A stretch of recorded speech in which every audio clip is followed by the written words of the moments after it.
자, 여러분 안녕하십니까. 오늘도 짧은 소식을 가지고 인사를 전해드리고 있는 크립토 마토입니다. 자, 비트코인 보시면은 최근에 어제 오늘 들어가지고 특히나 힘이 없어 보이죠. 약간 비실비실한데 이대로 만약에 떨어지게 된다면은 다른 알트코인들도 마찬가지로 떨어지게 될 텐데요. 지금 현재 XRP 같은 경우는 20센트에서 조금 모자란 그런 상황에서 거래가 진행 중에 있습니다. 떨어질 때는 왕창 떨어졌다가 올라갈 때는 조금밖에 오르지 못하는 암호화폐들, 언제쯤 암호화폐들은 다시 한번 그 영광의 순간들을 경험할 수 있게 될까요? 일단 미국 증시는 오늘도 올라가고 있기 때문에 지금부터 비트코인을 비롯한 암호화폐들이 다시 한번 힘을 내줄 수 있을 것인지 기대를 한번 해보도록 하겠습니다. 자, 오늘의 첫 번째 소식은 이제 국내 소식이라고 볼 수가 있겠는데요.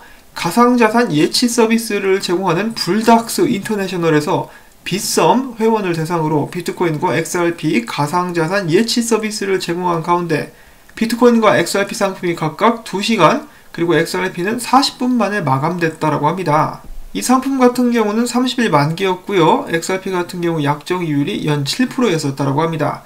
자, 아무래도 빗썸에 XRP 홀더들이 꽤 많이 있는지 비트코인보다 훨씬 더 빠른 시간 내에 상품이 마감됐다는 소식이 나왔었고요. 최근에 암호화폐 시장에서 가장 많은 인기를 얻고 있는 서비스는 역시 스테이킹이나 이자를 주는 그런 서비스가 아닌가 싶습니다. 자, 그 다음에는 ODL 스캐너에서 다시 한번 미국 달러와 한국 원화 사이에 송금로가 포착이 되는 그런 상황이 발생을 했었고요. 리플사는 최근에 한국으로서의 진출을 가속화하면서 에미 요시카와 씨가 얼마 전에는 이 조인디 암호화폐 매체와의 인터뷰에 이어서 이번에는 파이낸셜 뉴스와 또 다시 한번 인터뷰하는 시간을 가졌었다라고 합니다. 자, 저희가 기존에 알고 있는 정보보다 더욱더 많은 정보가 나왔다라거나 그런 것은 아니지만은 이제 더욱더 본격적으로 이제 한국 진출을 꾀하고 있는 리플사, 그래도 인터뷰를 했으니까 부분적으로 잠깐 또 읽어보고 지나가도록 하겠습니다.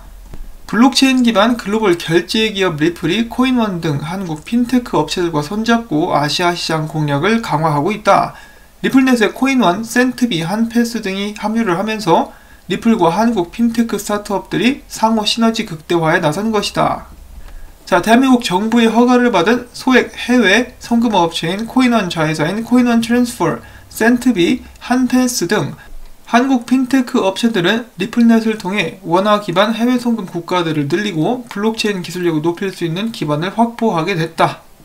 또한 리플사 입장에서는 한국 해외 송금 업체의 주요 서비스 국가인 일본, 싱가폴, 동남아시아 등 아시아 태평양 지역에 리플넷을 안착시킬 수 있는 지역 기반을 확보할 수 있는 효과를 기대하고 있다라고 이야기를 하고 있는 것인데요.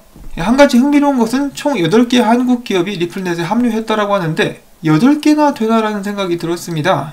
세어보면은 센트비, 한패스, 코인원, 그 외 여러 군데들이 있었던 것으로 기억을 하긴 합니다만 8개까지는 좀 안 됐었던 것 같은데 혹시가 아직 밝혀지지 않은 그런 파트너들도 있는 것은 아닌가라는 한번 기대감도 가져보고요.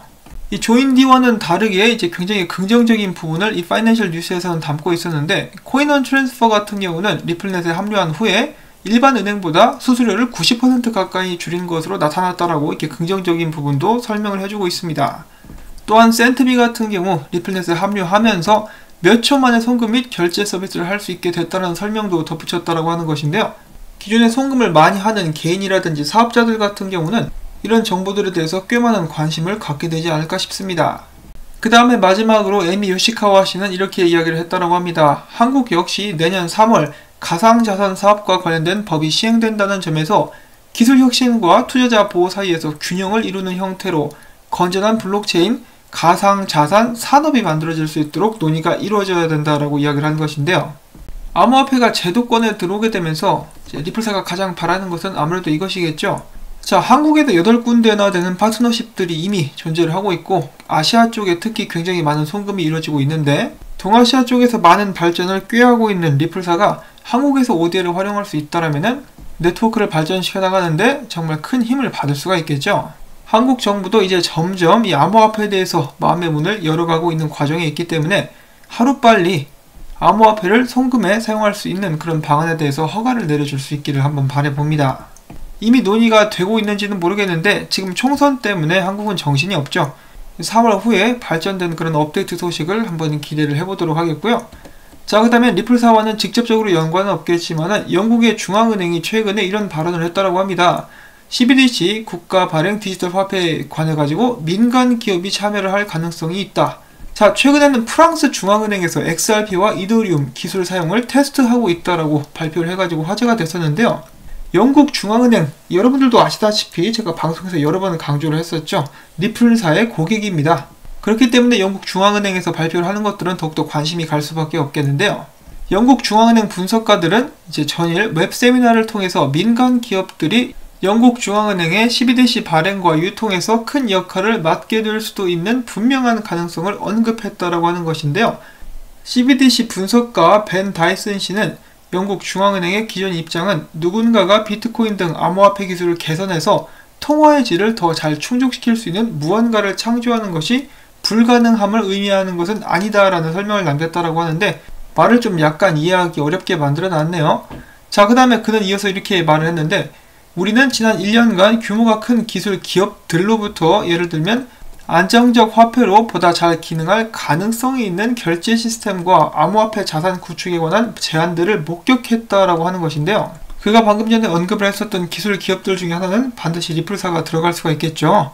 그 다음에 R3도 포함이 될 수가 있겠는데, 각국의 중앙은행들이 CBDC 발행을 이제 염두에 두기 시작하면서 민간은행의 기술력에 대해서 관심을 갖게 되고 있다는 거, 그리고 거기에서 프랑스도 그렇지만은 영국에서도 리플사의 기술을 고려하고 있다는 것을 제가 다시 한번 잘 확인을 해볼 수가 있겠습니다.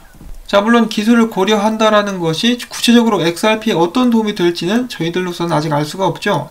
하지만 이런 코인들이 XRP 레저에서 만약에 발행이 된다라고 치면은 리플사의 기업 가치도 영향을 받을 수가 있겠고, 솔로 코인과 솔로 프로젝트에 대한 발표가 나왔을 때 리플사의 CTO가 이야기를 한 것처럼 XRP 레저를 활용하게 된다는 것 자체가 XRP 생태계에 많은 긍정적인 영향을 주게 되지 않을까라고 예측은 해볼 수가 있겠죠. 자, 아무튼 이렇게 해서 오늘도 짧은 소식들 몇 가지를 알아볼 수가 있었습니다. 사업이 발전하고 있지만 아직까지 XRP 투자자들은 기다림의 시간을 가져야만 하는 상황들이 지속이 되고 있는데요. 그래도 이제 슬슬 이 길고 어두운 터널이 끝나가는 것은 아닐까라는 그 희망적인 생각 한번 가져보면서 오늘 영상은 여기서 인사를 전해드리도록 하겠습니다.